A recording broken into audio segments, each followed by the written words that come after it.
Salaries and workplace trends have been some of the biggest concerns for employees since the pandemic began 2 years ago. From temporary furloughs to salary cuts and working from home, it's been a difficult experience for many people around the world. However, the jobs market in the UAE will continue to recover in 2022 as business confidence and hiring activity return to pre-coronavirus levels.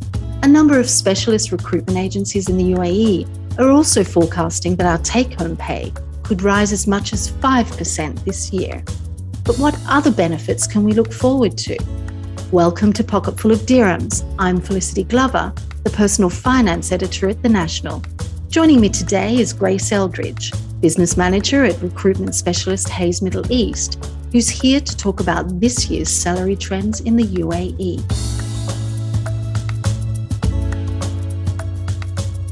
Before we begin, don't forget to subscribe to Pocketful of Dirhams on your favourite podcasting app.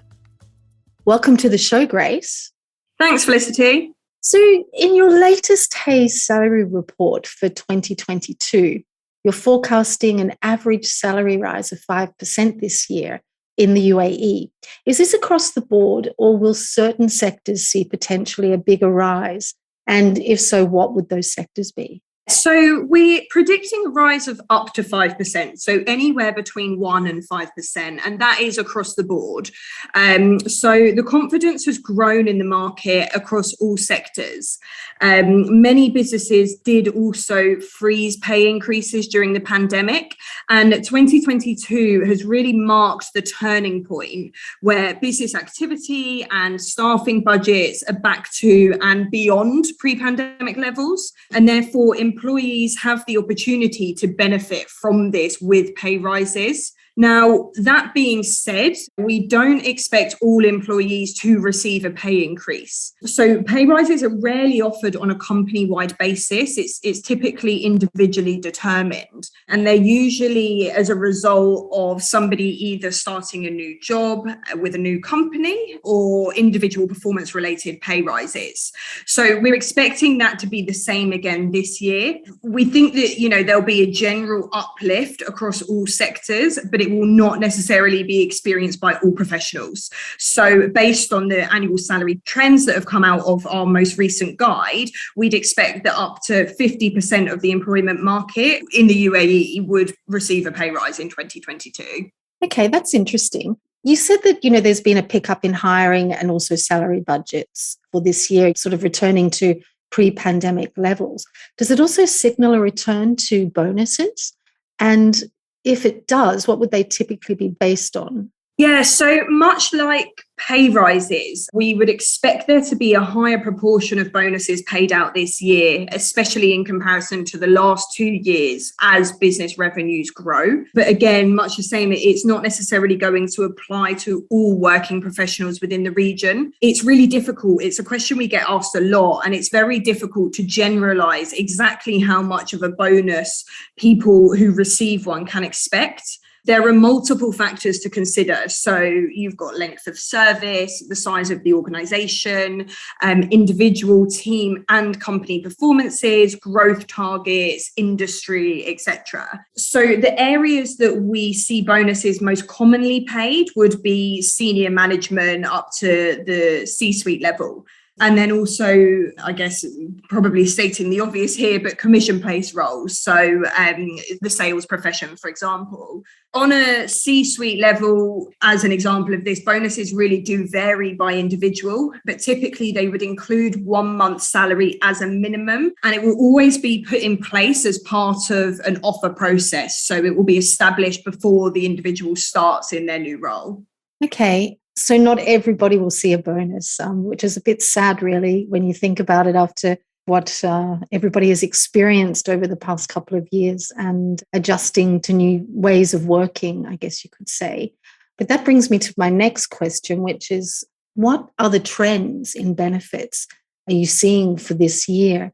What are employees asking for, and what are employers giving? And also, are they on the same page, or is there a gap kind of in the expectations that, as an employee, I want, for example, more flexible working.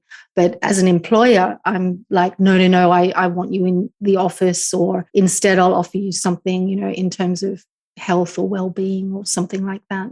Yeah, it's an interesting question. And there's actually been a little bit of a shift this year with our salary survey and the findings that we've got. So firstly, child education allowances are on the top of the wish list when it comes to benefits.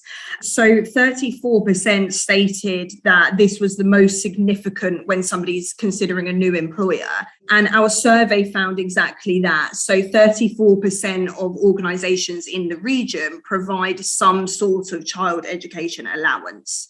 Now, again, these allowances will vary by company and by individual. So, for example, it can go from complete cover for all children to a capped amount per child to an annual lump sum. The most generous, again, is reserved for those in the most senior C-suite roles. You mentioned flexible working, and I think it's probably going to be no surprise that is certainly growing in precedence. So particularly since the onset of the pandemic, when many organisations had to adapt almost overnight to remote working, we've really seen the working from home options where the job allows are now to be expected as standard by a growing number of employees in the region. But on the flip side of that, it's something that only 52% of employers offer. So that is this year and moving forward now. I think in the world of work in general, it's something that employers are really going to have to consider when it comes to putting in place their benefits. And finally, and actually interestingly, job security now appears to be relatively less significant than in prior years.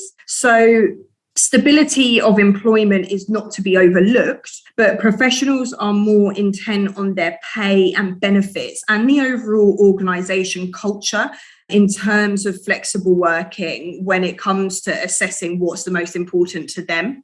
Why do you think that stability has lessened in importance for employees?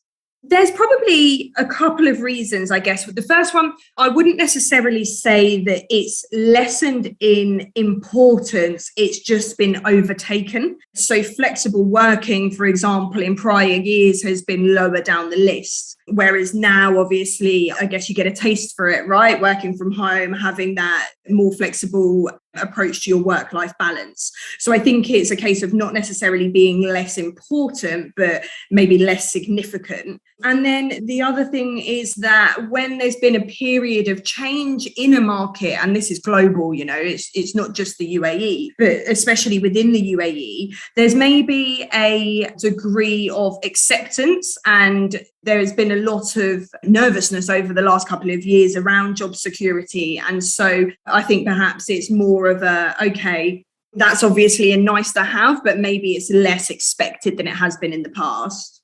Okay, that's interesting. I'm also wondering what the most in-demand sectors are in 2022 in the UAE. And in those sectors, are the salaries typically higher as well?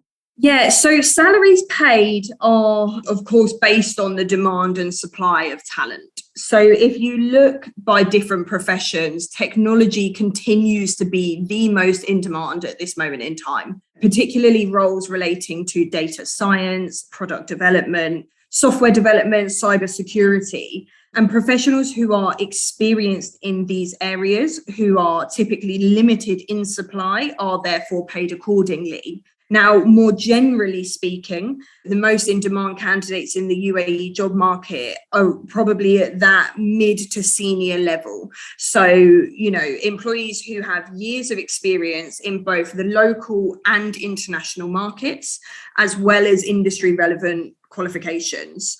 So demand for senior level candidates has been even more inflated following the pandemic, as many employers have gone through a period of restructure.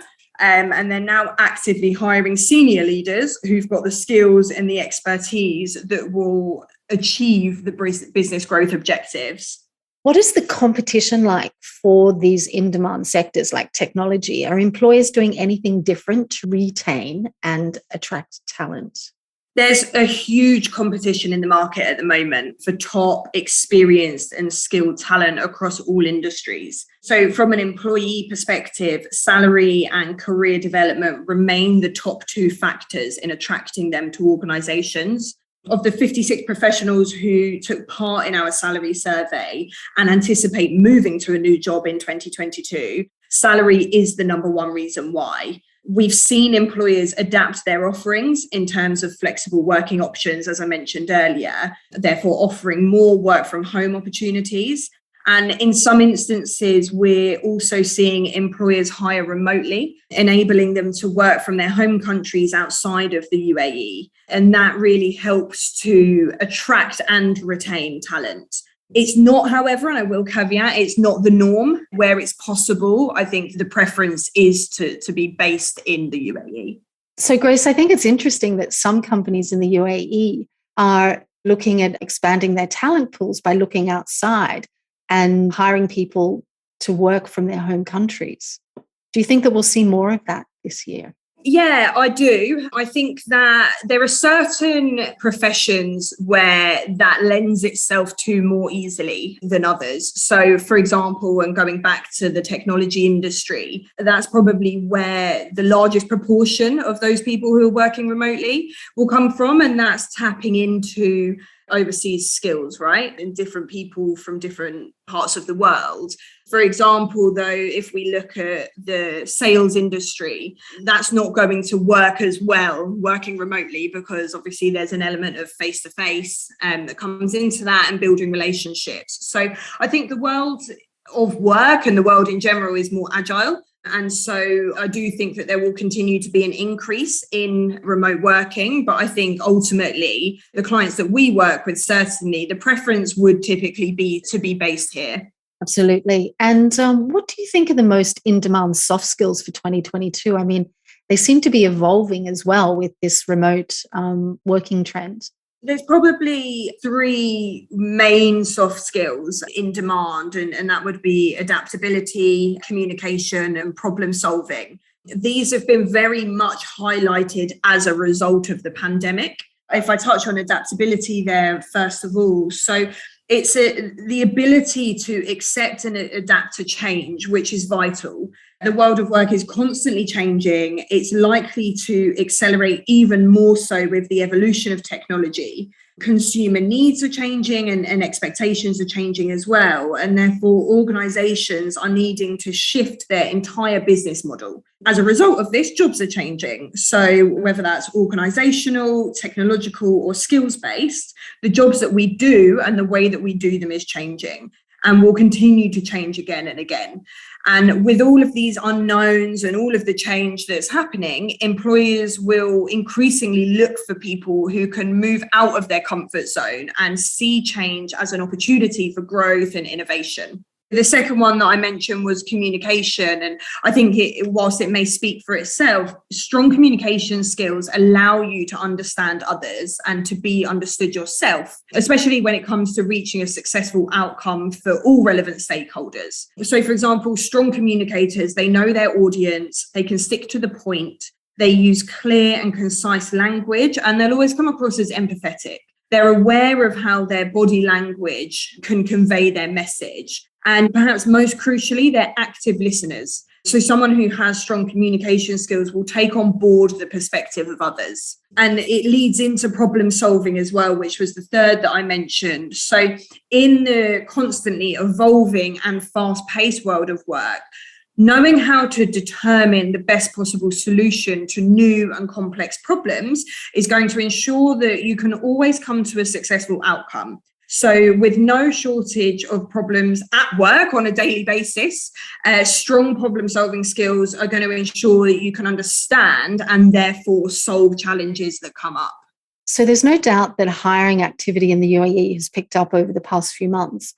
Will this trend continue throughout 2022 and beyond? The forecast for hiring is very positive. All indicators are suggesting the demand is going to be constant throughout this year and beyond. So 73% of employers in our recent salary survey said that they plan to increase headcount in 2022, and a large proportion of these are yet to get started. On top of that, the UAE continues to be a very attractive location to do business. Foreign direct investment is also on the up.